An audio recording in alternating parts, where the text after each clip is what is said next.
All good to go. We have an interesting discussion this afternoon. As you can see, we have a full panel this afternoon. And I am honored to be in the presence of our very qualified speakers. So let me begin by introducing them. Let me first call on Valerie Schultz. She is from Facts for Friends from Germany. And we also have Dr. Saifuddin Ahmed from Nanyang Technological University in Singapore. Dr. Ahmed. And from Northern State University, Dr. Nuryanti Jali. Dr. Nuryanti. And from the Philippines, of course, Mr. John Neri. And finally, from Indonesia, Mr. Andy Bayuni. Right, so we have someone from Germany, from Singapore, from the US, who is also incidentally from Malaysia, from the Philippines and Indonesia. This is a very well represented panel. So how do you say it? Guten Nachmittag in German, Selamat Patang in Malaysia, and Selamat Sore in Indonesia. Of course, magandang hapon as we say it in the Philippines. So let's start now our discussion this afternoon. Of course, the topic that we have in this breakout session is when online disinformation sets the narrative. So when internet-driven fabrications, conspiracy theories, and state-sponsored propaganda flooding cyberspace, a blurring of lines has been created between entertainment and news. Research has shown that a significant portion of the Russian population supports military action in Ukraine, citing cliches of state propaganda in their reasoning. In the most recent presidential elections in the Philippines was said to have been won through social media myth-making that rewrote history. How has the internet, that was once seen as a mechanism to promote knowledge, solidarity, and understanding, been used by leaders, spin doctors, and conspiracy theories to promote hatred, paranoia, and fear? So quite a lot to unpack this afternoon. Let's begin with our discussion with Ms. Valerie Schultz from Facts for Friends in Germany. Valerie? Yes, thank you very much for the introduction. I was told that we have a clicker here and maybe the presentation works, perhaps? Yes, perfect. Thank you very much. So my background is in media and communication theory. I'm a journalist and the founder of the German fact-checking startup Facts for Friends, with which we aim to make fact-checking more user-friendly and more convenient for especially users of social media and messenger services. Disinformation is without question one of the biggest challenges of our time. The dangers and real-life impacts of fakes and hate on the internet are becoming more and more evident in our everyday lives. However, I would argue that despite this growing awareness, we still have trouble grasping the full complexity of the concept of disinformation, especially its origins and its causes. Now we have to do everything at the same time, but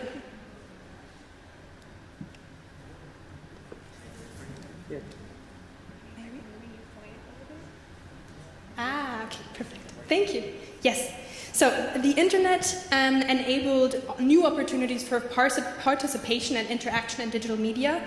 And today audiences can determine for themselves what information they want to consume and where. More and more diverse voices are heard. People can organize themselves, exchange information, and join forces. But we all know that there's a dark side to this new freedom of information. The advantage: anyone can make their voice heard. The problem: anyone can make their voice heard. The result: political discourse and public opinion are often no longer guided by rational facts and based on arguments based on rational facts, that way around, but by emotional rhetoric or even by false information. Some experts are even speaking of a post-factual age. Disinformation lastly jeopardizes the public's right to be well informed and thus hinders the process of forming public opinion, which is essential for democracy.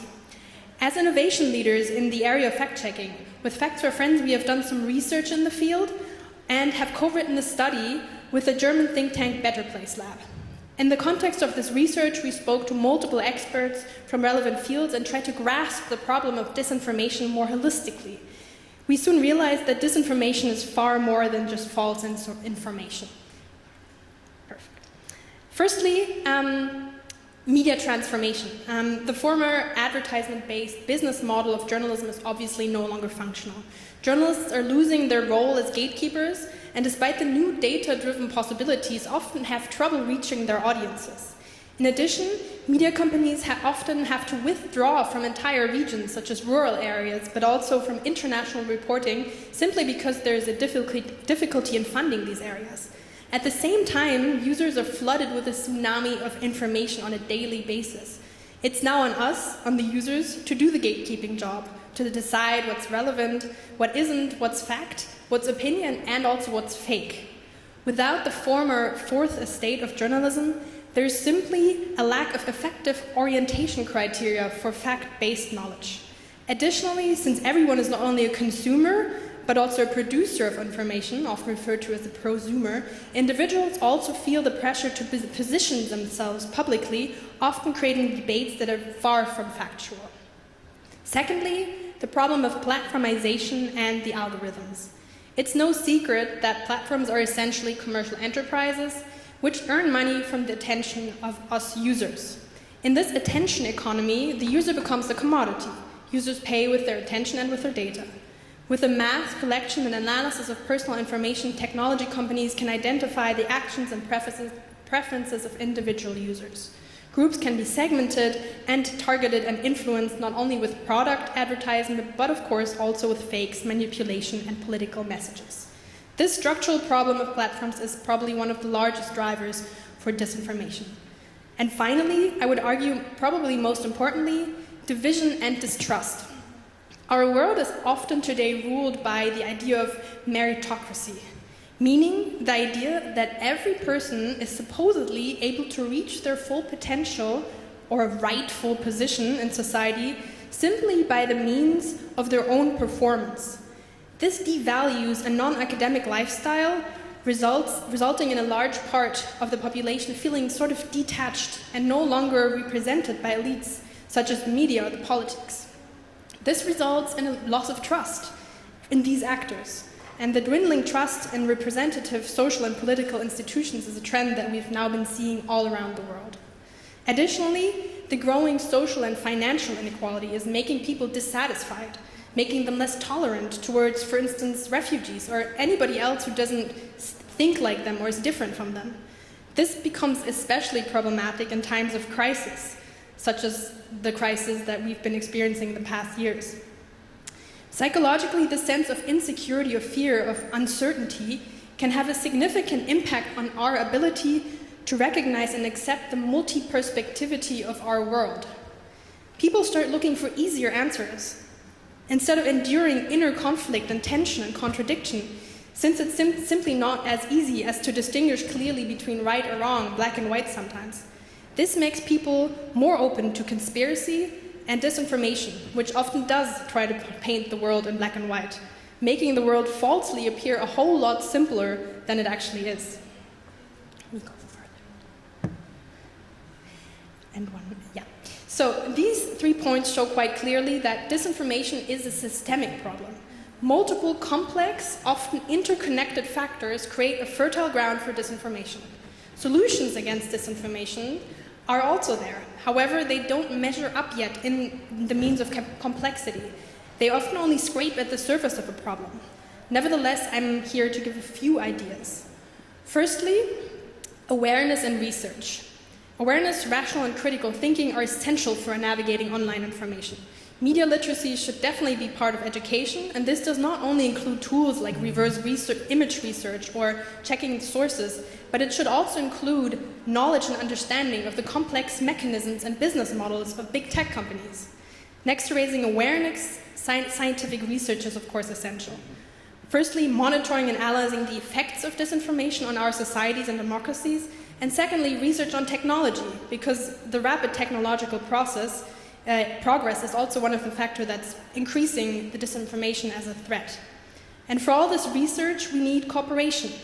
Platforms need to do their part and disclose algorithms, but also international cooperation, because platforms and disinformation are both active across borders. So learning from each other is extremely important to find helpful solutions. Secondly, we have regulation and innovation. The administration of justice has a preserving and protective function on democracy. But unfortunately, in the digital space, its effectiveness still needs a lot more improvement. The European Digital Services Act is one step in the right direction, and there's also many other organizations from civil society who do their part. An example in Germany would be Hate Aid, which is an organization that advises and accompanies individuals on the often really difficult legal processes against disinformation or hate on the internet. And it's a question, lastly, whether it's even possible to change or regulate existing platform structures and mechanisms in a way that makes these platforms truly democratic. Or if this is even a question of innovation, one approach would be to create new digital ecosystems. Project Holy from Germany, a project I'm currently working on, for example, has the ambition to create a digital platform for social change, making it easy for like-minded people to come together and do good things for the people and the planet. The difference to current platforms? The architecture will not be built on the basis of profit, meaning there will be no advertisement and thus no attention economy. Finally, everyone can take action as an individual. As the founder of a fact-checking organization, I would, of course, lastly like to speak briefly about fact-checking as well. Fact-checking is essentially providing well-researched counter-arguments to disinformation.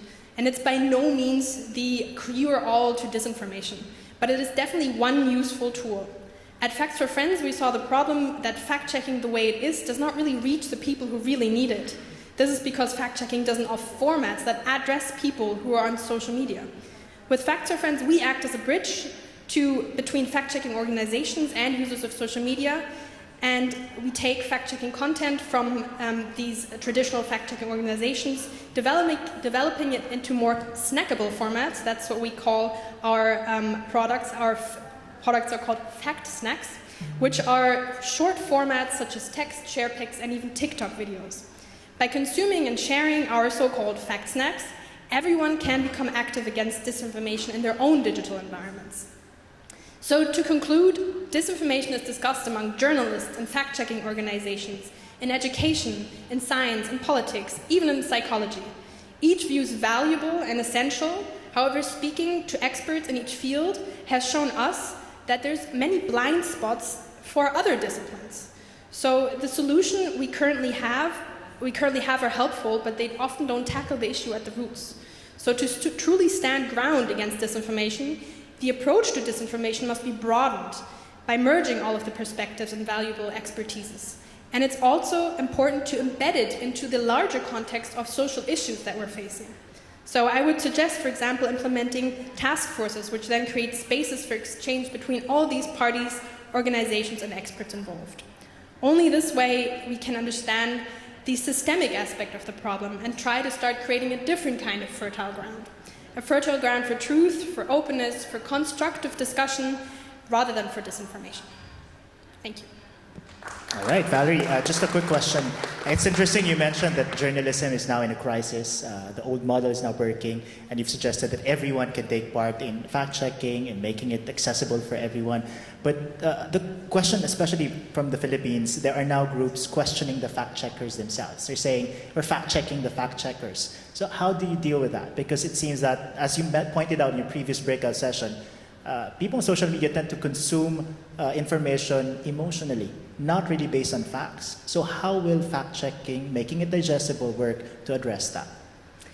Well, of course, the most important value in fact-checking is always transparency and being independent, so that their trustworthiness is kept high, because not being trustworthy, a fact-checker doesn't need to be doing work. So how we solve this is that we only work with fact-checking organizations from the International Fact-Checking Network, which has a codex, and actually all the signatories within the IFCN network are being monitored constantly and work alongside the same set of guidelines, and are also checked out every 2 years so that they're still following these guidelines. And this just gives us the safety that these organizations are definitely working with the value of being completely neutral and objective, which is essential in fact-checking. And I do know that there's a lot of fact-checking organizations out there, so-called fact-checking organizations that drag the name of fact-checking through the dirt. Of course, fact-checking itself is also a really difficult subject because not everything can be fact-checked.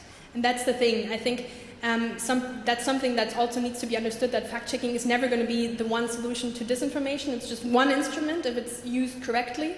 And that's kind of what we're trying to get across with our lobby work for fact-checking, that it can be a nice solution, but we also see the problem that at the moment a lot of fact-checking content is just simply not very user-friendly, and that's what we're trying to do with Facts for Friends.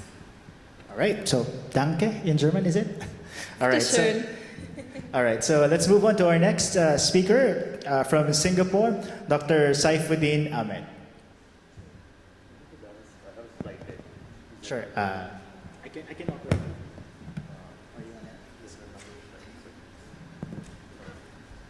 All right, thanks for inviting me. So just a brief intro to my work. I'm an assistant professor in VKMB at Nanyang Technological University here in Singapore, and I'm a quantitative political communication scholar. So my findings are based on my observations of the data in the last 2-3 years. Okay, so I'm going to share with all of you some of my observations across studies that highlights the risk associated with deepfakes, the newest form of online disinformation. But before I start, I just want to play a video.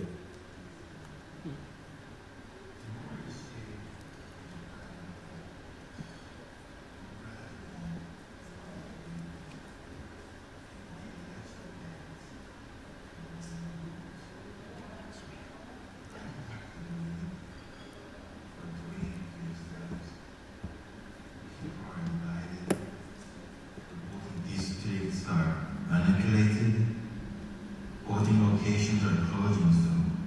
Millions can't vote. Is it not hard for democracy to collapse? All you have to do is nothing.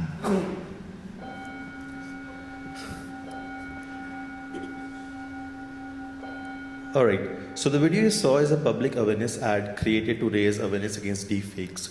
That was supposed to go on air before the 2020 elections in the US, but most major networks pulled out at the last moment without citing a specific reason, though many believe that they pulled out because this was too close to reality.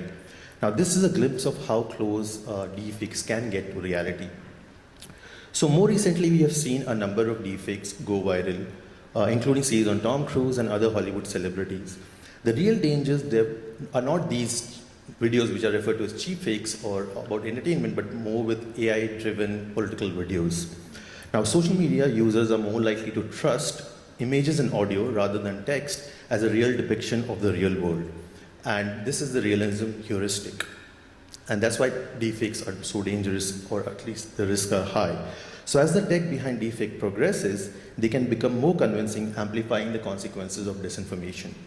However, other than the realism heuristic, deepfakes are also dangerous because of liar's dividend, that the alibi it gives to liars. This is the liar's dividend. Individuals can now plausibly deny the authenticity of factual content. What this means is that we become less trustful of actual facts. So I've spent the last 3 years answering 4 questions, 3 are up on screen. And these are who's aware of deepfakes, what is the public perception of deepfakes, and what are the possible implications of public engagement with deepfakes. These questions are based on studies in Singapore, US, and India. So in terms of who's aware of deepfakes, what we observe is that the level of public awareness in tech-advanced societies like US and Singapore is around 50 to 60%. So it's only 1 in 2 individuals know what a deepfake is. If you talk about a country like India where social media penetration is low, the awareness is far lower. It's around 25% for the population which is already online. If you talk about the entire population, the number might be in single digits. So the level of overall awareness is low, but those who are aware, what do we observe? That those who are aware are politically interested citizens and are frequent news consumers. And there's a general concern regarding the impact of deepfakes on societies. So, but we also observe that among the participants who are aware of deepfakes or what they have a sense of superiority that in their own abilities, and they feel that they cannot get influenced by deepfakes, and they are smart enough to recognize deepfakes. And so there's a self-serving bias here that exists, and we'll come back to this at a later part. So in terms of the possible implications, So what you see up on screen are 4 images. 2 faces is AI generated, so the person doesn't exist on planet Earth. 2 are real. So I tested these individuals who felt confident in their own ability. Whether their ability translates into real world action, it doesn't. They think that they're smart enough, but they cannot recognize deepfake images or even videos. So of course, it's a self-serving bias, and they don't have the real ability to distinguish between fake and not fake. And also we find that what you see up on screen are 3 deepfakes. Kim Jong-un, Vladimir Putin, and Mark Zuckerberg. All of these 3 were created as part of public campaigns to raise awareness against deepfakes. But both in Singapore and US, we observed that the participants who have been exposed to this deepfake before, when surveyed in the study, they felt that the claims are true. So this is the classic illusory truth effect at play, that if you play a lie enough number of times, it becomes the truth. Now, of course, I'm assuming these participants who believe these claims to be true were exposed to these deepfakes outside of this context. So while you can plan for campaigns, someone can take the video, edit it, and make it go viral, and people will believe it to be true, as observed in the case here. And this is not just about Singapore and US and India. We have observed this in 10 other countries. Besides this, so the first implication is that it can deceive us, simple. But we also observe that individuals on social media who accidentally share deepfakes and get to know later that, oh, I made a mistake and I've shared deepfakes. So those with high levels of cognitive ability, so individuals with high level of general intelligence, so most people in this room, I'm assuming, so they are okay, they feel that, okay, we have made a mistake, and they move on, that I'll be careful going ahead. But with low cognitive individuals and average cognitive individuals, which if you talk about the distribution curve, most of the society, they externalize the blame and they blame the social media news ecosystem, and they say it's not my fault. And there's this certain level of skepticism that seeps in terms of the news environment. Now you may say that certain level of skepticism is fine, but over time this skepticism translates into cynicism, which is a problem because they start doubting even real news. But overall we see that high cognitive individuals are protected, and it's the low cognitive individuals who are more at risk, but not always the case. I just want to play a second video. There's no volume? Okay, I can just, in a matter of time, I can just explain. So this is Kim Kardashian, the social influencer. In this deepfake, she says that she manipulates. Literally gave me my ratings and the fan base. I feel really blessed because I genuinely love the process of manipulating people online for money.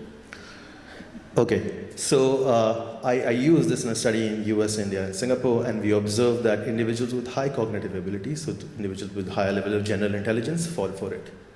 They think this is true, right? So, and it's not the low cognitive individuals. So what this finding shows is that yes, people with high levels of digital literacy or even with high intelligence, they may be protected at all times, but not always. On most time, but not always. So if the deepfakes target your own prejudices and biases, there is a likelihood that we may fall for it. So everyone is at risk, at least based on this data. So where do we go from here? So I think the research on deepfakes is preliminary. I think more research is required. But we are already witnessing the impact of deepfakes on Asian politics. Last year, there were 2 deepfake videos of Manoj Tiwari, who is a BJP leader. The deepfakes went viral before the assembly polls in Delhi, where he talks in a Haryanvi dialect and in English. The English is not comfortable in, and he doesn't know Haryanvi. So the deepfakes were used part of campaign. Well, of course, BJP didn't acknowledge it. There was no official communication, so alleged is the party used it. More recently, we have seen in Pakistan that the ex-prime minister, there were deepfakes of ex-prime minister Imran Khan, which went viral, and he alleged that PMNL, the ruling party, is using these deepfakes to tarnish his public image. In response, he conducted a public rally where he played the deepfake of Nawaz Sharif, the main party leader, where he acknowledges to be corrupt. And he said, well, if your deepfake is true, so in mine. So now the sense of objective reality is at least lost in this sense in Pakistani politics. So we're already witnessing the impact of deepfakes in Asian politics, and I think it will be further as we go ahead. But based on the observation of the data, what we observe is that the level of public awareness of what deepfakes are, I mean, we're not even talking about digital literacy in terms of protection against deepfakes. This is just simply acknowledging what deepfakes is and how it works. The level of public awareness is low. There's also a false sense of self-protection. They feel that they are protected and they will not fall for it. But if you put them in situations and environment, you will see that most of us are vulnerable. While low intelligence and people with low, I use the word intelligence within quotes, so low cognitive ability are most vulnerable, but it's not always the case. Even others are protected, risk. So it's not that the case that individuals will always fall for deepfakes. That's not the greatest risk. I think the greatest risk is that it creates this uncertainty in individuals' minds that you don't know what is real and what is not real. And that translates into even judgment of real news, that whether this is real or not. So the risk lies in the fact that if we lose the sense of objective reality, then there's a social breakdown at the extreme. And this is also concerning because social media is now being used as a primary source of political information in most societies. So, most of the propagation of deepfakes is on social media. So I think the onus lies on both researchers like us to investigate more, but also on policymakers to draft policies that kind of safeguards population which is more at risk. All right, Dr. Ahmed, thank you so much. It's interesting that you mentioned how the danger really is in degenerating or the erosion of trust because you don't know what's real anymore. But as a practical matter, is there any website perhaps or any tool that can help us identify deepfake? Because looking at the video, I can't tell if it's deepfake. Yeah. Technically speaking, there are algorithms which can be used to identify deepfakes, but as there's an advancement of algorithm that can track deepfakes, so is the advancement of malicious actors in terms of making deepfakes. So there's also race between two parties as such. But in terms of the practical solution, I think institutions and governments have to work with social media companies.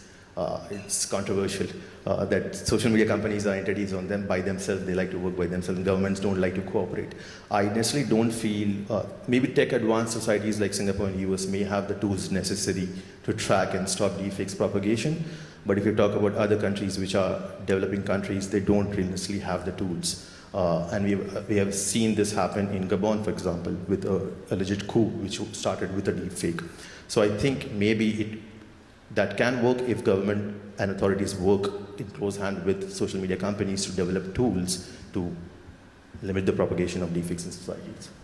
All right, so thank you, Dr. Ahmed. Let's go to our next speaker, Dr. Nuryanti Jali. Dr. Nuryanti. Thank you, Mike. So today I'm going to talk a little bit about internet and political propaganda, and the way I'm going to approach this is that based on several studies that I have done on Malaysia and Indonesia. Although I'm now based in the US, I'm originally from Malaysia, and my interest is focused on my home country, Malaysia, so this presentation will be based on that. Okay, so I specifically want to address this question, how the internet used to form certain narrative and political propaganda. And my current interest is on TikTok and, of course, other social media, because different groups have different, what we call it,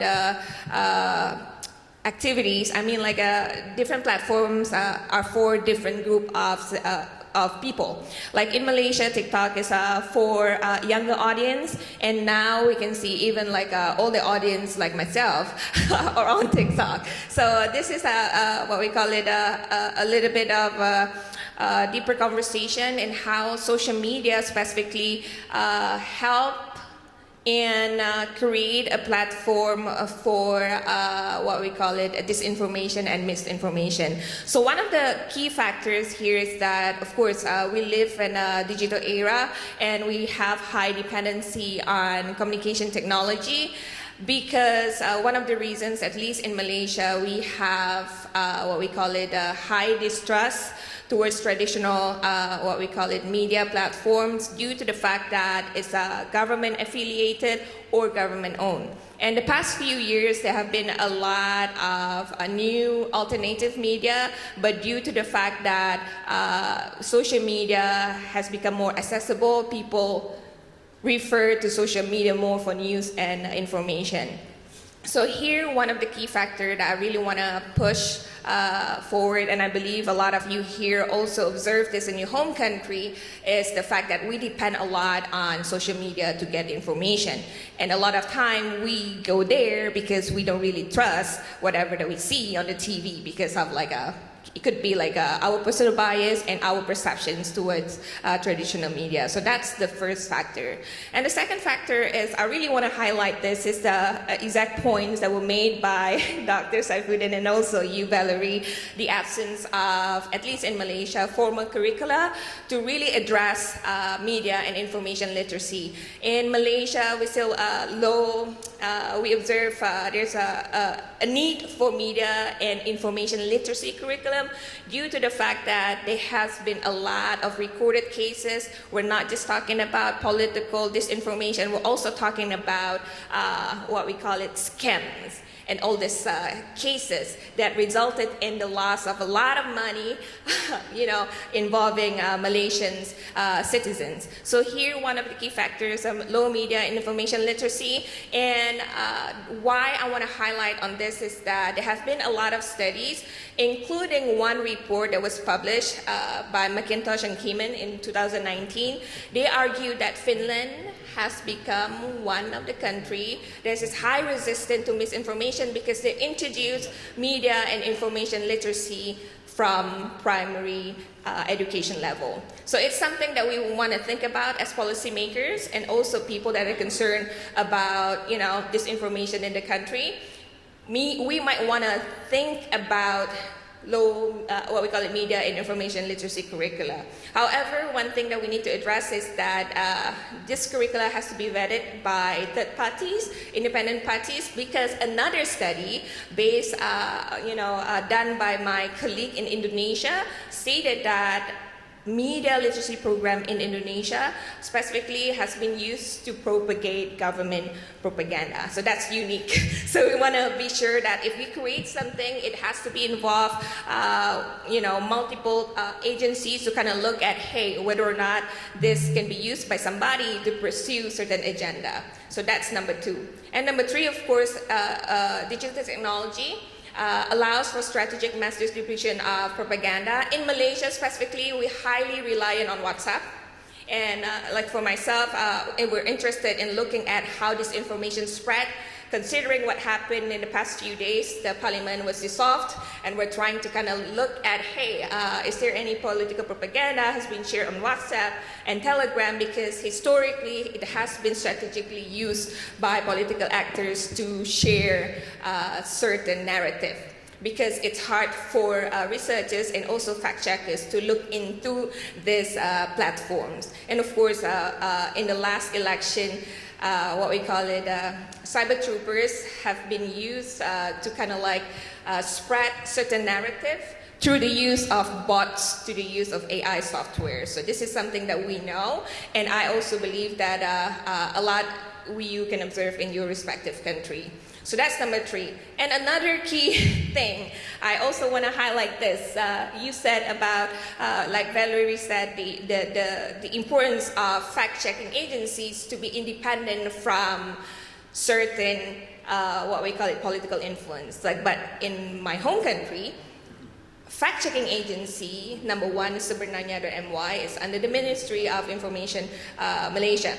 And we still have lack of independent agencies. Even if we do, it's still premature in how they operate. So it's something that we really want to take a look at. How can we increase? How can we foster? How can we support what we call it, establishments of independent fact-checking agencies? Because right now, in Malaysia at least, it can be easily used by political actors to decide what kind of narrative that they can push forward. So that's what we call it, the next factor. And the other factor is, based on my research with multiple agencies, including Google and Vera Files from the Philippines, we're trying to take a look at how exactly that misinformation, especially in Southeast Asia, spread. It's easy to detect in English or major languages like Bahasa Malaysia or Tagalog or Bahasa Indonesia, but not so much for my own language, indigenous language, I'm half Iban from Borneo, from Sarawak, so I speak different language, so I can easily share misinformation like on Facebook. And there are a lot of groups on Facebook that push for this kind of what we call it political narrative. If you go to Sarawak, we have one leading political coalition, GPS. A lot of indigenous leaders, and they usually use indigenous language to push for political narrative on social media.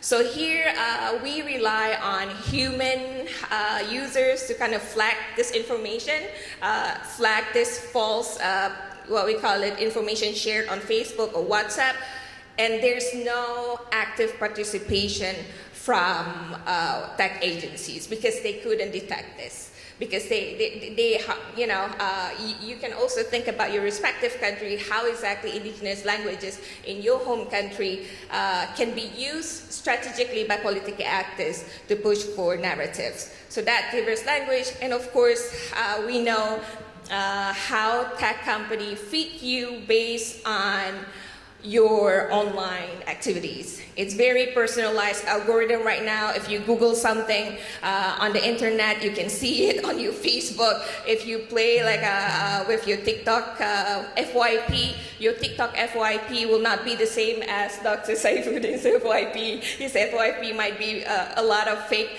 video that he's researching for myself. It's a lot of recipes. So here, there's what we call it highly personalized algorithm that feed people with certain, what we call it, information that can create echo chambers, and it can also create information bubbles. And if you also realize right now, there are a tendency for people to kind of select friends on the social media that they feel that, hey, in line with their personal, what we call it, opinions. If these people challenge their opinion, they're going to remove them. And then, of course, that's another factor to creation of echo chambers and information bubbles. And finally, live sections. So this is a study that I look at in the US. Live sections is a little bit harder to detect due to the fact that we're still behind in terms of imaging technology. But there are a lot of effort to address this. And we can see this with the case in Myanmar with the military coup. The issue, they're using live sections to kind of intimidate the citizens. And also in the case of Biden and Trump, it has been strategically used by political actors to push for narrative, because it's hard for what we call it, content moderators to look into this content, because there are millions and billions of people go online every second. So that is the final part, and this is my conclusions. Whatever happened with what we call it disinformation now is not caused by only one factor, but it's actually multiple factors working together. Like you said, Valerie, it's a system. So it's there's a lot of the different factors that come into this equation, and sometimes it's based on which country you're from, which culture that you're from, what kind of political system do you have. And in my specific case, in Malaysia, these are the, what we call it, major factors that we observe through multiple research that we have done on this case. Thank you. Right. Terima kasih. Right. It's interesting that you mentioned that it's getting harder now to detect disinformation through the use of undetected mass distribution platforms like group chats, for instance, or through the use of indigenous language, and also the live section. But what steps have been taken by authorities? And would you recommend actually authorities taking action on this to regulate disinformation? Here, that's the, often people ask me about hey, what do you think about the laws that we have, that the government has enacted twice to really look at fake news? While I think that in Malaysia we actually have a lot of laws that we can use to address false information, the need for new laws such as the repeal anti-fake news bill and also the emergency ordinance in Malaysia, when it was put in place, when they were put in place, for me personally, they were not necessary because we already have like framework in mind. I advocate for more education because in the end it's about teaching the people to be able to protect themselves, not creating what we call it additional regulations that can be used by people with power to kind of like further manipulate or further push for their propaganda. All right, thank you so much. And we'll go to our next speaker, Mr. John Nery. John, take the floor. Thank you. Good afternoon. I have 5 points to make and no slides to share. I took the liberty of taking the next step. I will focus my remarks on how to push back against online disinformation, but I will still end with some notes on online disinformation narratives. So first point, a theory. I think for many of us, wrestling with the disinformation phenomenon can be overwhelming. Many times we don't know where to start. The group that I'm with, the Consortium on Democracy and Disinformation, we have a working theory. It's based on understanding that there are 5 dimensions to the problem. And it's based on a very simple communication loop. You have a sender, you have a message, you have a channel, and then you have a receiver. And then we just exploded that into 5 dimensions. So you have the messengers, that would be 1 dimension. You would have the messaging, that would be the 2nd dimension. Then you would have the media, the main, for a time, the main channel for circulating messages. And now, for lack of a better term, we call it modes. You have the social media and online media platforms that now actually drive disinformation. And then, so that would be the 4th M, modes. And the last M, and I apologize for forcing the alliteration, would be the members of the audience, no? The membership. So that would be our theory. The second point is a theory of change. I've been working in the anti-disinformation space since 2016, but it's only been in the last couple of years that we realized that we need to focus our attention on what we think would be the best for us, the best partners to work with for us, and those are teachers. So our theory of change is based on working closely with teachers because they have the multiplier effect. They are natural amplifiers. Instead of reaching out to students, and granted, it's easy to reach out to students, to large numbers of students, but yet after a few years, the students leave the university. But if you work with teachers, you have a chance to lay some foundations. Third point, a theory of change that's fun. We've realized that perhaps the best way to immerse our partners in disinformation theory and practices is to play games. Gamification is a great way to understand exactly what's going on. I can recommend one in particular which we use called getbadnews.com. That's produced by a unit, a laboratory at the University of Cambridge, and now they've moved on to 2 other games. Very interesting. It puts you in the shoes of actual disinformation actors. As Noriante pointed out, disinformation doesn't happen by accident. There are malign, not benign actors. So it's very important for us to lay the foundation that there are bad faith actors behind disinformation campaigns. Again, disinformation doesn't happen by accident. This is not to be moralistic. It is really just to recognize that there is human agency involved, and we need to understand that human nature is implicated as well. I like to point out that the highest. So we've conducted 5 regional conferences online with over 1,400 teachers earlier this year. And I just completed 4 regional conferences on site, different parts of the Philippines, with over 200 teachers in person. And I'm just tickled to say that the highest game record for GetBadNews.com was achieved by a nun. I guess, nobody understands human nature, the nature of evil, like the religious do. My 4th point is a theory of change that's fun and promising. It's too early for us to actually know that our program is working, our intervention is working, but we are warmed, we are heartened by the feedback, especially as far as specific parts or modules of our training program is concerned. What we do is we offer a version of what's called pre-bunking. We don't deal with specific acts of disinformation. We do handle examples, but we think in terms of what happens before. So pre-bunking, sort of inoculating our teachers against, and their colleagues and their students against disinformation. And what has been very promising so far is our focus on cognitive biases and learning heuristics.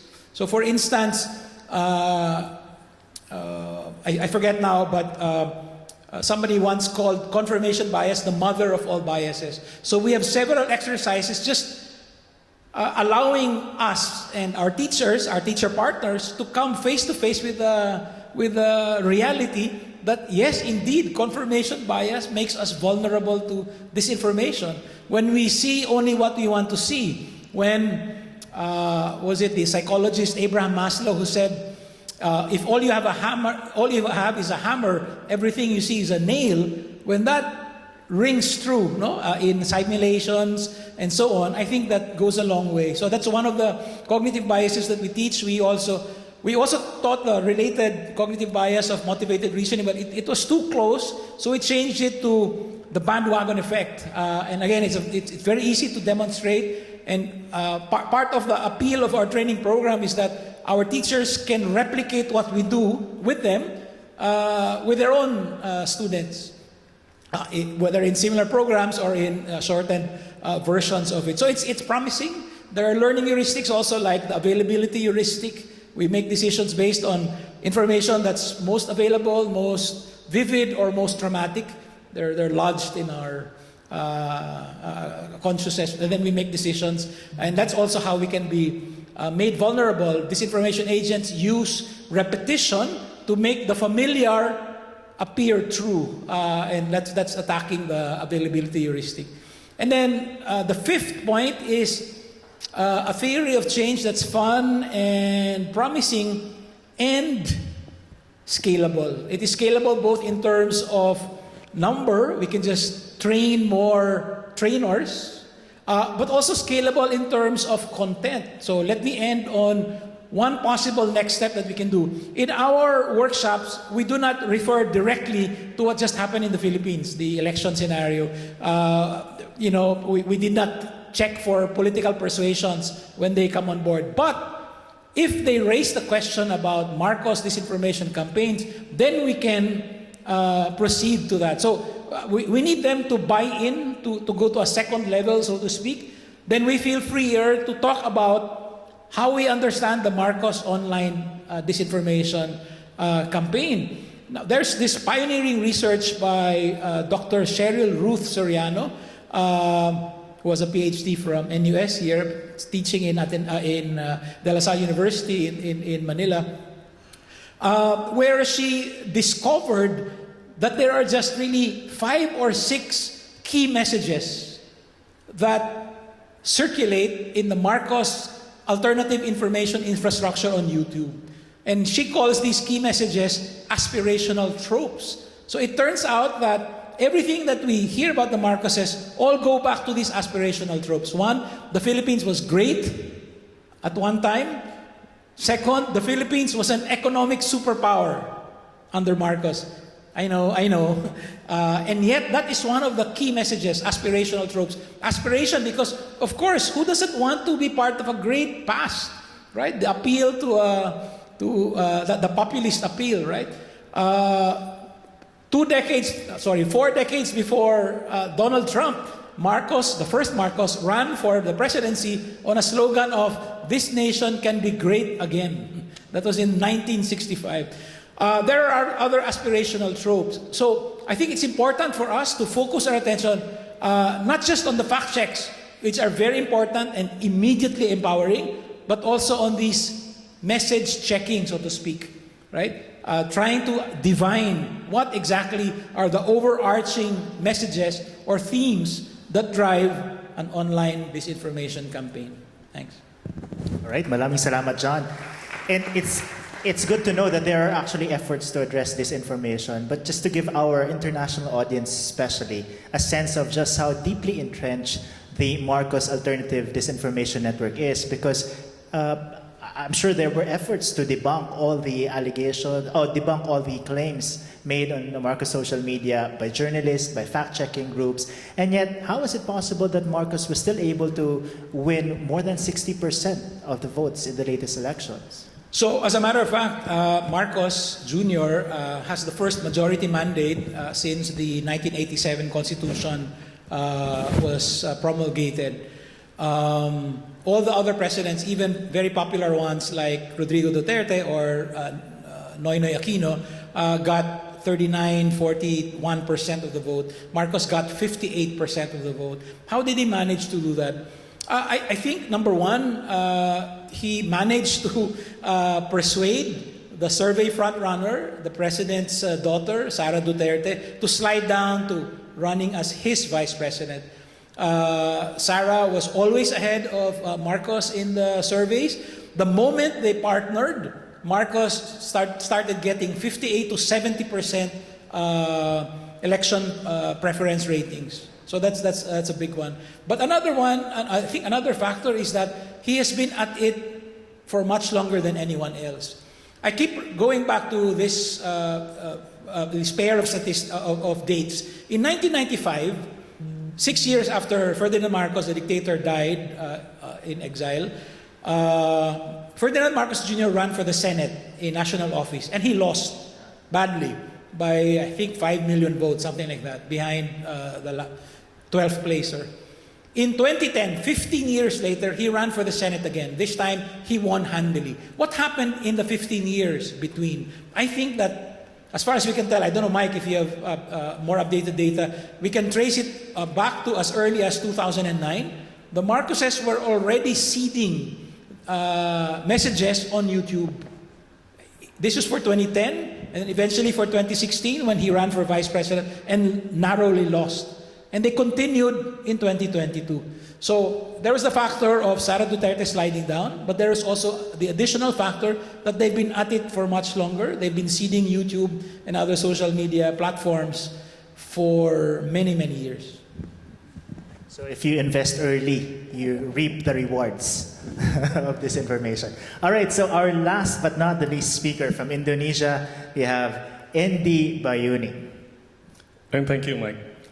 Again, I'm wearing two hats coming to this panel. One is an Indonesian journalist, and the other one is my second occupation, which is a member of the oversight board of Facebook. Let me talk first about the situation in Indonesia. We have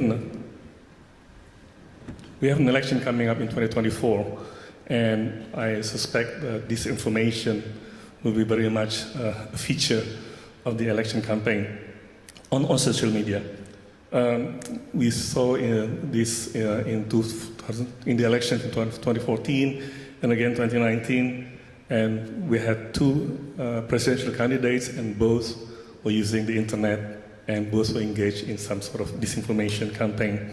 One probably more so than the other. Not by them, of course, but by the teams or someone paid to do the campaign. One example, which is very glaring, is the campaign against Joko Widodo.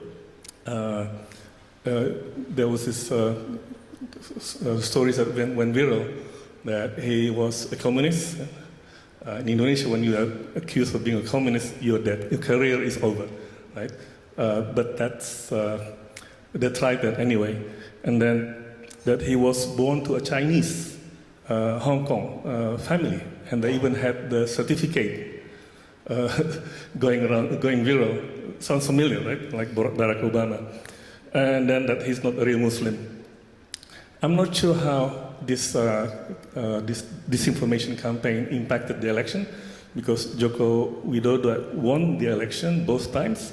But I come across still today many people who believe in that campaign, that he's a communist, that he's Chinese, and that he's not a real Muslim. So, but the question is whether that disinformation campaign had impacted the outcome. Well, it was in both times, 2014, 2019, it was a close margin. And I think going to 2024, I think social media will be the political battleground, and I think disinformation will be very much part of that. Now, let me put on my second hat as a member of the Oversight Board. Those of you who are, I'm sure most people in this room are old enough to remember the 2008 elections in the United States, and how Barack Obama won the elections with the help of Facebook. Facebook at the time was just 4 years old, and he used that platform very effectively, get the young people to support him, not only support but also donation, $1, $5. That was the novelty of Facebook then. We fast forward 8 years to Donald Trump era. It's a very different picture, very, very different picture of what of Facebook, probably even a little bit further, Brexit, of how Facebook and the platforms have become a tool, a weapon to win elections, and disinformation is very much part of that picture as well. So disinformation is certainly a critical issue, and this is something that we at the Oversight Board is also looking into. Of course, the platforms are doing their best in trying to weed out disinformation. Probably not good enough. Of course, not all disinformation should be removed. This is again going back to the question of freedom of speech. But I think the platforms, and we at the Oversight Board also look at disinformation that has the potential to lead to harms, physical harms.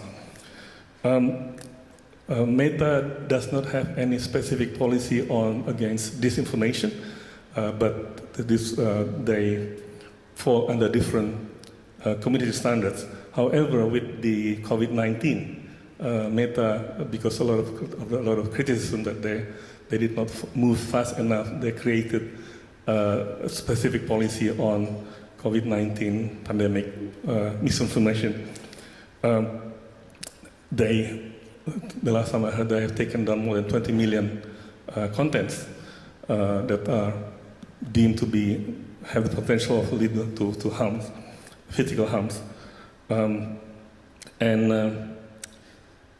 And we at the Oversight Board had been approached by Meta to look into the possibility of maybe ending the misinformation COVID-19 policy, given that the pandemic is now it's over in the United States, but WHO is also saying it's nearing the end, and Facebook is looking at the possibility of also stop taking down contents and relying on people being better informed about the virus and the vaccine. We have not decided. I think the Oversight Board, we will deliver our the results. We are now looking into that. We will announce the results sometime in January. We are getting a lot of feedbacks from civil society organizations who say that no, it's a bad idea. It's not the time. Meta has to continue with the policy of misinformation, limiting misinformation on COVID-19. On elections, I understand also, I know for a fact that Meta has a specific policy, what they call the Election Operation Center. They set up for every single election. They had one in the Philippines. They had one in Kenya, they had one in Brazil, and they're going to have one in the United States midterm elections. This is made up of staff within Facebook, experts from different fields, to make sure that Facebook is help to what they call maintain the integrity of the elections, because they have been accused in the past of being part of the problem in suppressing elections. Again, looking at the experience, maybe John can explain later whether the special operation on election had been effective or not. I read some commentaries, there were criticism that for example, the algorithm in the Philippines was not well trained to weed out the disinformation. Same thing with the one in Kenya. One we call it our most celebrated case in the oversight board, of course, is the Donald Trump case. This January 16 insurgency. We look into that, into the postings and into Meta's decision. Number one, we upheld Facebook's decision to remove the 2 contents that were offensive on January 6th that led to the insurgency. We agree that it was in violation of the standards, but we overruled Facebook's decision to ban Donald Trump indefinitely.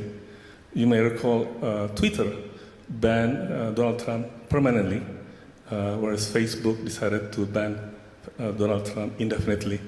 The oversight board said that you cannot ban a person indefinitely. You have to give a time frame.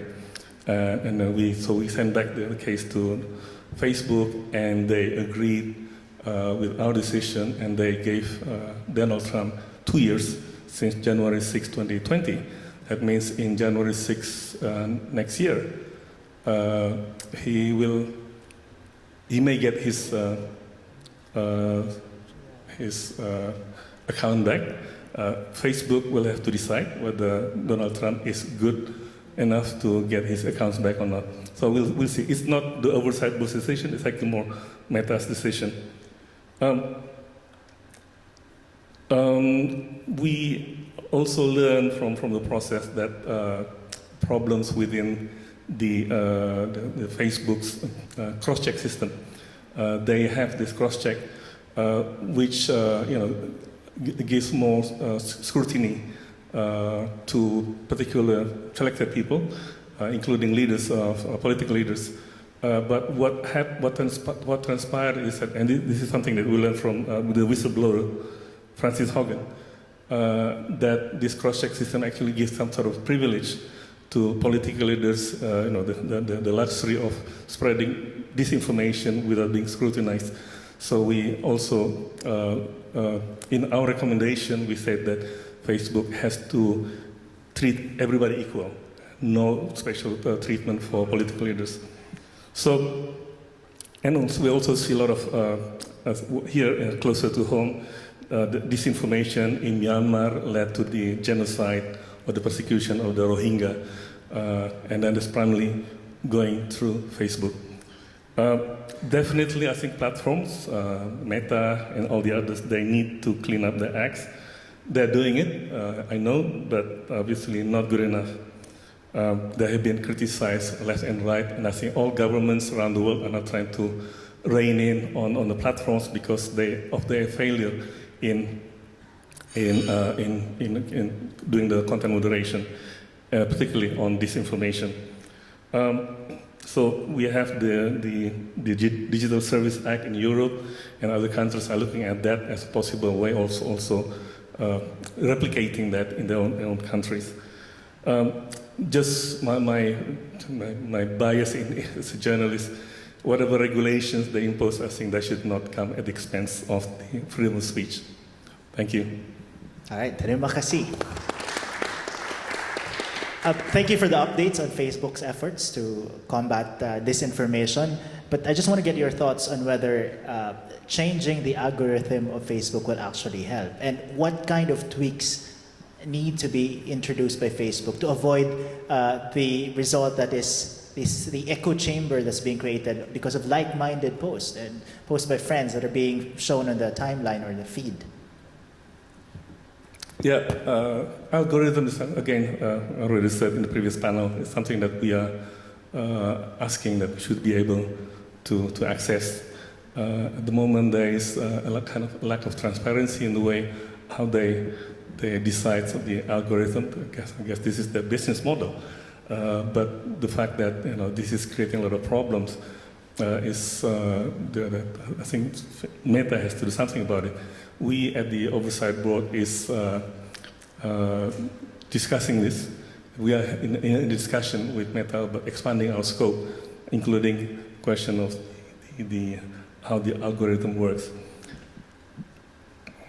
Sorry, did I answer the question? Yes, Okay. you did. All right, so we just have under 15 minutes left. I'm sure you have a lot of questions. So I will now, can I just have a show of hands among those who intend to ask questions from the audience so I can estimate how much time I can give? So I see one hand there. Please ask your question. Kindly introduce yourself, and if you can also direct your question to any of our panelists. Hi, I'm Miguel. I'm from NTU, but I'm also from the Philippines. So I have a question, not really directed to anyone specifically, but I think Sir Andy already alluded to the banning of Trump from Facebook as a result of the January 6th insurrection. So I just have a question about the idea of banning people from social media platforms, or how Apple banned some far-right fringe social media networks from the App Store. I think Google has done the same too. Is that kind of banning personalities or social media platforms, is that a sustainable solution to the problem of disinformation, or will this just further feed into the entrenchment of disinformation, and there's going to be a further problem in engaging people who consume that kind of disinformation? Thank you. Anyone wants to go ahead answering that question? Or shall I call anyone? All right, go ahead then. Yeah, again, I can talk about my work at the oversight board. Accounts and page, again, are not something that we deal with at the moment, but we are looking into the possibility of expanding our scope. But the way it works, I think, definitely with Meta, is they have strikes, right? If you violated standard once, you get you get 1 strike, 2, and then 3, and then the consequence is that you are going to be suspended, and then if you continue to have these violations, probably going to get banned permanently. So that's how it works, I think, in both Instagram and Facebook. Anyone from the panelists who wants to add to that? I think the question goes to the heart of what it means to live in an actually existing democracy. I'm reminded that Karl Popper, the philosopher, wrote about this. He called it I think was it the tolerance paradox. If you tolerate everyone speaking and so on and so forth in any which way, you will reach a point where the intolerant will take over the public sphere. So it's a very difficult question actually when you come right down to it. Of course, these are private entities. If they have the legal right to ban those they consider as violating their community standards. But then you also have the position of someone like Tony Abbott, for instance, this morning, who said, he absolutely hated the Twitter ban on Donald Trump. Where do you draw the line there? But your real question was, will this exacerbate the disinformation problem, banning? I think the answer there is no. I think that whichever way you fall on the issue, when you ban someone, it's actually possible that you have deplatformed somebody abusive, somebody with authoritarian tendencies, and that might be good down the road. I cannot think of specific examples, but there are examples, especially from the U.S., who have been deplatformed and as a result have had much less influence on the American public sphere. Thank you, John. If you don't have any more comments from our panelists, any more questions from the media? Victoria?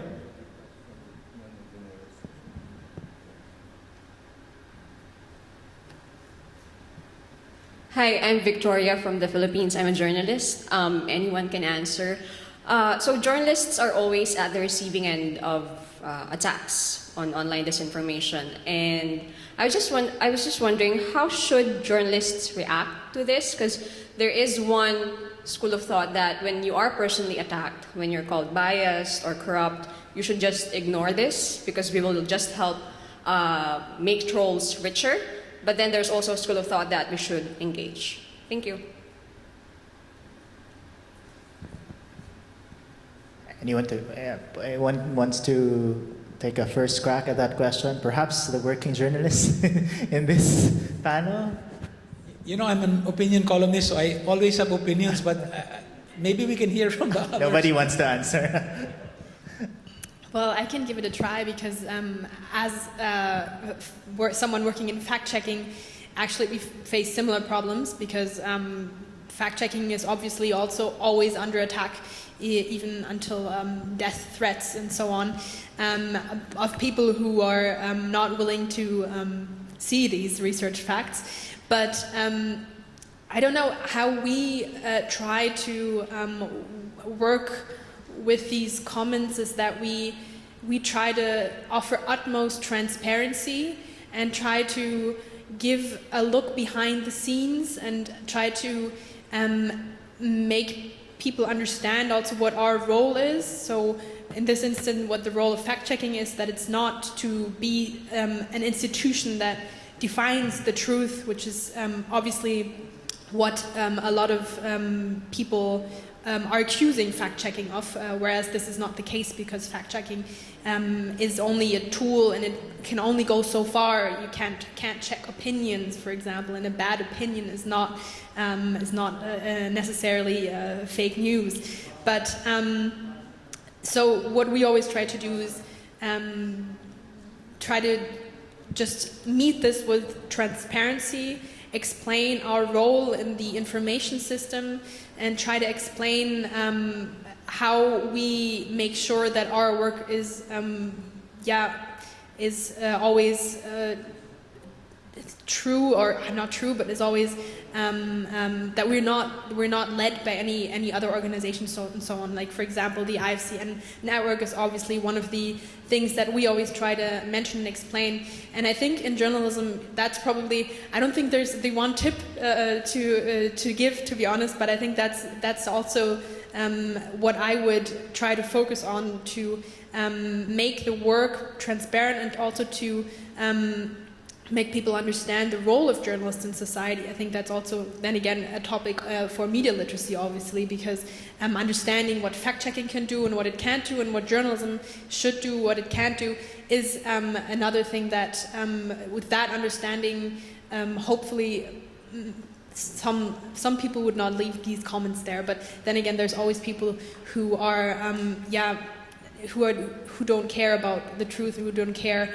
about the role of fact checkers or journalists anyway. And I think those people you can't really engage with very much, except for be transparent and show your role. That's right. What I would say. Go ahead, John. Attorney Mike, let me answer Victoria. Before the individual response, I think there must be an institutional response. The response must come first from the organization, the news organization you belong to, and then also from the industry associations that you are a part of. I think, for instance, of the example of the two Filipino Reuters reporters who reported several years ago what President Duterte said, which was that he was happy to slaughter 3 million Filipino drug addicts. He made a mistake and he thought there was a number of Jews who were killed in World War II, and he said, I'd be happy to slaughter as many as that, right?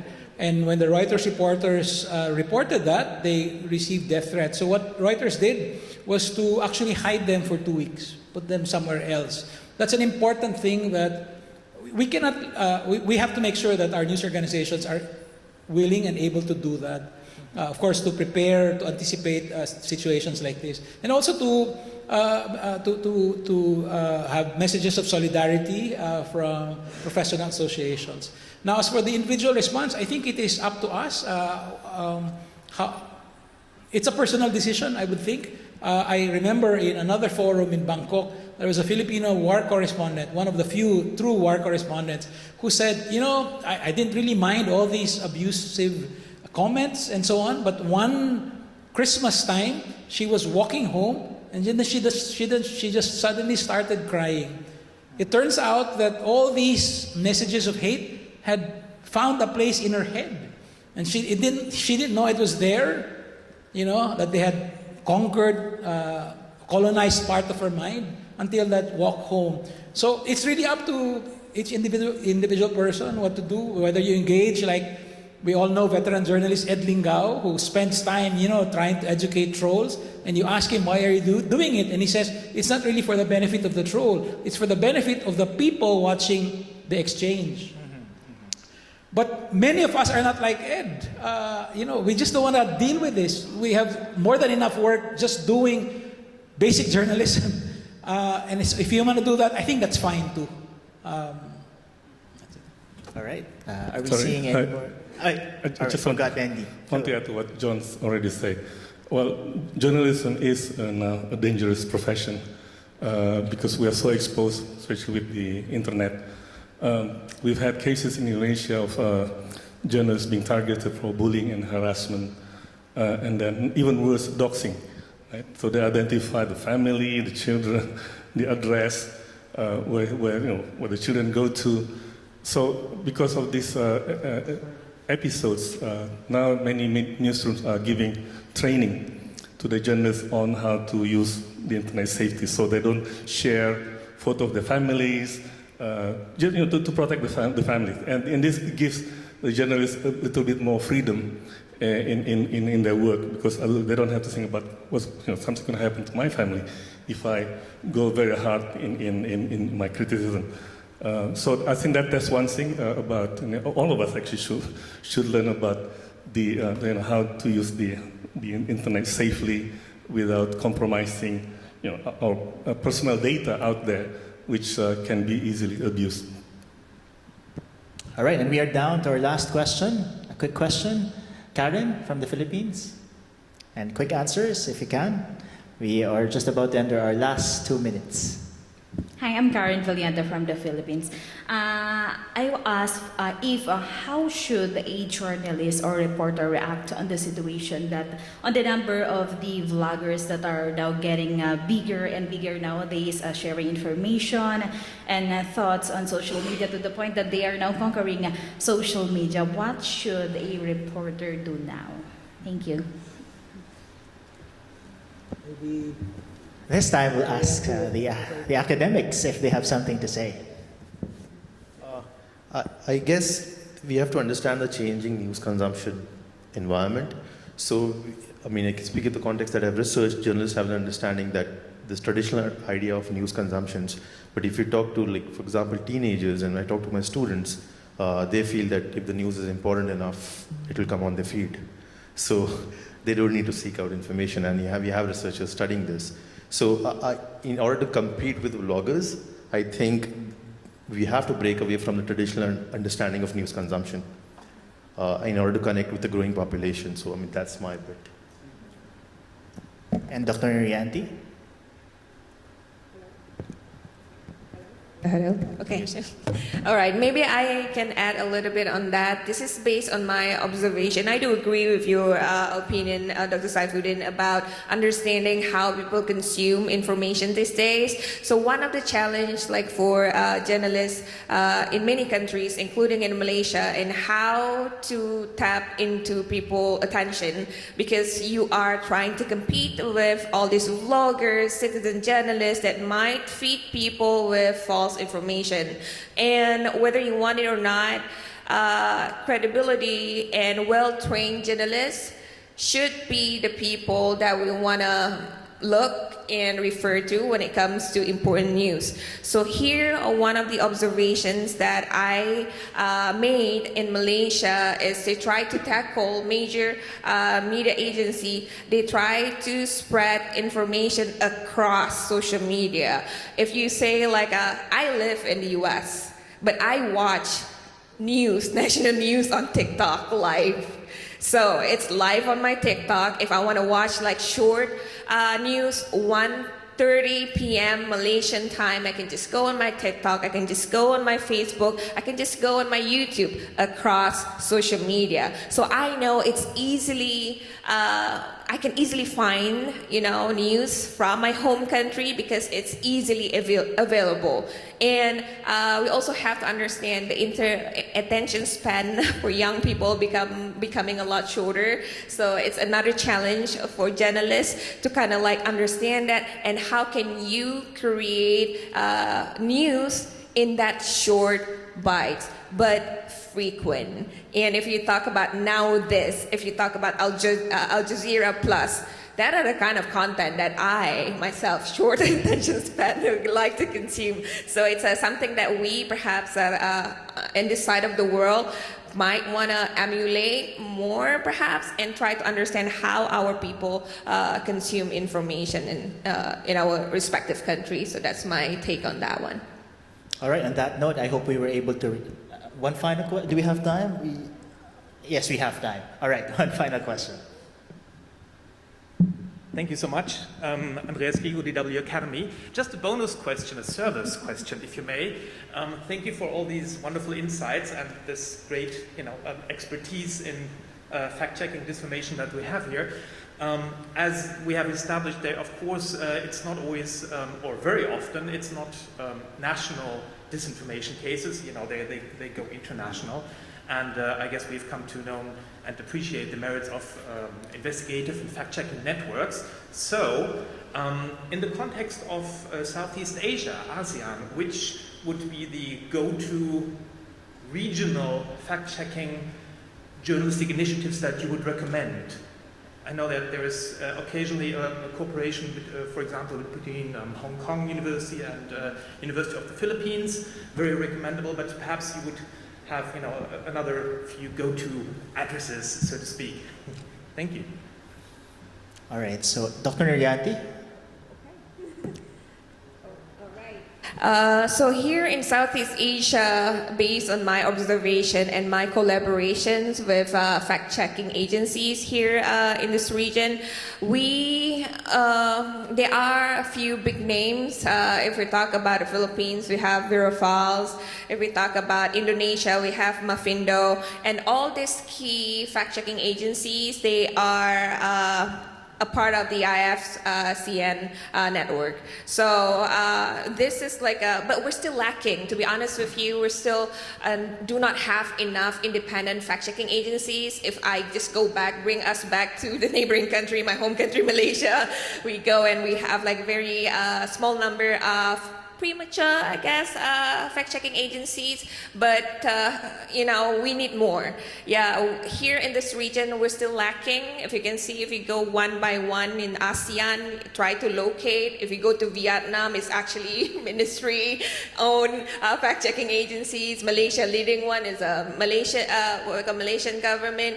And then if you go to Singapore, also we have like a fact-checking agency here that we need to kind of like map out who owns this.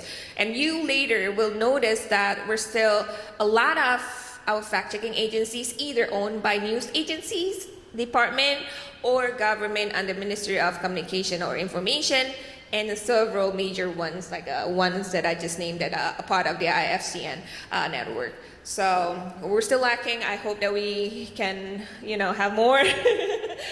Like you, Valerie. Yeah, that's my response. Am I answering your question? All right, and do we have time for one more? No more. So one thing we're lacking is time. So on that note, we end this very insightful discussion. Thank you so much to our speakers, very fruitful exchange, and thank you for your questions also. And we have come to the most exciting part of our program, which is a 20-minute coffee break, which will commence in the foyer. So we will reconvene at 4:30 p.m. in 2 separate breakout rooms. And for your information, this room will be hosting the session on the changing landscape of e-democracy, which will be now moderated by Professor Marco Skoric, while room A next door will host a session on new media's role in policy communication, moderated by Katrina Domingo. And don't forget the hashtag ACPC22. Thank you. See you at 4:30.